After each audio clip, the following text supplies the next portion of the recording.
ప్రతిష్టను దిగజార్చేటువంటి విధంగా ఇక్కడ కేవలం చంద్రబాబు నాయుడు గారు కాదు, ఆనరబుల్ చీఫ్ మినిస్టర్గా ఉన్నటువంటి ముఖ్యమంత్రి గారి చేతిలో కత్తిచ్చేటువంటి విధంగా, కత్తి ఇచ్చి హత్యలు చేసేటువంటి విధంగా మార్ఫింగ్ చేసి ఆయన అప్రదిష్ట పాలు చేసేటువంటి కార్యక్రమం ఈరోజు వైసీపీ తన సోషల్ మీడియా ప్లాట్ఫామ్స్లో ఫేస్బుక్తో పాటు ట్విట్టర్లో, ఇన్స్టాగ్రామ్లో కూడా పోస్ట్ చేయడం జరిగింది.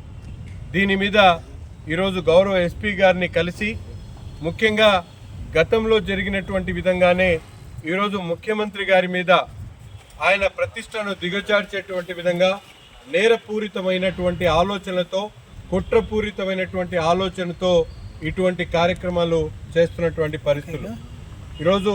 ఎందుకంటే ఇది కేవలం ఒక అంశంగా కాకుండా ఈరోజు చంద్రబాబు నాయుడు గారిని అభిమానించేటువంటి వాళ్ళు కానీ, చంద్రబాబు నాయుడు గారి గురించి తెలిసినటువంటి వాళ్ళు కానీ ఎక్కడైనా ఇబ్బందులు పడేటువంటి పరిస్థితులు ఉన్నాయి.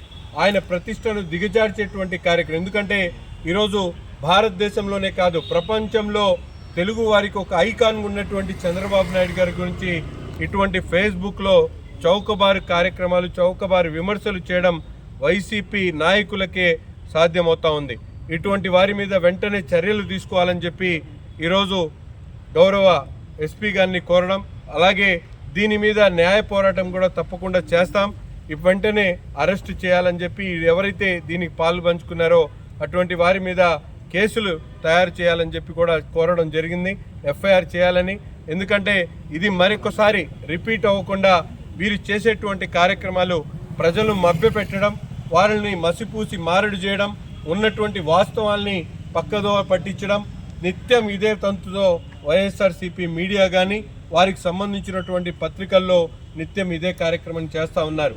ఈరోజు గౌరవ ముఖ్యమంత్రి గారు, ఎందుకంటే సోషల్ మీడియా సామాన్యుల చేతిలో ప్రతి ఒక్కరికి కూడా అందుబాటులో ఉన్నటువంటి పరిస్థితులు, వాస్తవాలు తెలియక ప్రజలు ఇబ్బందులు పడేటువంటి పరిస్థితులు, మభ్యపెట్టేటువంటి కార్యక్రమాన్ని వైఎస్ఆర్సీపీ నాయకులు చేస్తూ ఉన్నారు. కాబట్టి దీని మీద వెంటనే యాక్షన్ తీసుకోవాలని చెప్పి కోరడం జరిగింది. గతంలో ఏం జరిగిందో మనందరికి కూడా తెలుసు. ఆ రోజు నారాసుర రక్త చరిత్ర అని చెప్పి పెట్టినట్టు తర్వాత వాళ్ళ బాబాయిని హత్య చేయించింది ఎవరు అనేది రాష్ట్ర ప్రజలందరూ కూడా దాదాపు 2 సంవత్సరాల తర్వాత పూర్తిగా బహిర్గతమైనటువంటి పరిస్థితులు.